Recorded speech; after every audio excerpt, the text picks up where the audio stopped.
উত্তাল জুলাই, পথে পথে যখন আন্দোলনের তীব্রতা বাড়ছে, ঠিক এমন সময় তরুণ সেনা সদস্যরা জানিয়ে দিলেন, চার চোখের সামনে মানুষ মরছে, ছোট ছোট বাচ্চারা বাড়িতেও নিরাপদ না।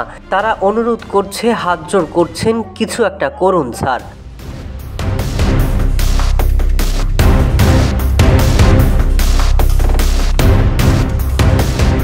নিজেদের বাস্তব অভিজ্ঞতা শোনান সেনা সদস্যরা। রাজশাহীর একজন নারী সেনা কর্মকর্তা বাংলায় একটি আবেগপূর্ণ বক্তৃতা পাঠ করে বলেন, দেশের সব মাকে মৃত্যু স্পর্শ করেছে এবং সব মা কাঁদছে।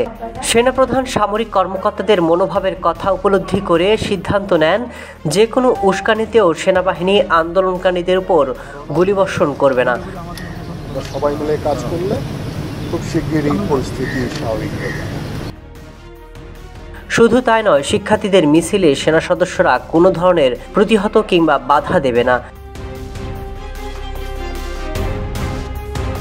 জেনারেল ওয়াকার সেই দিন সিদ্ধান্ত নিয়েছিলেন, জনগণের পক্ষে কাজ করবে সেনাবাহিনী।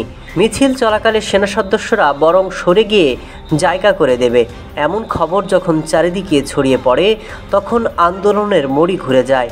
খুব দ্রুত পট পরিবর্তন হতে থাকে। সবশেষ শেখ হাসিনার গুলি চালানোর নির্দেশেও অপারগতা প্রকাশ করে সেনাবাহিনী।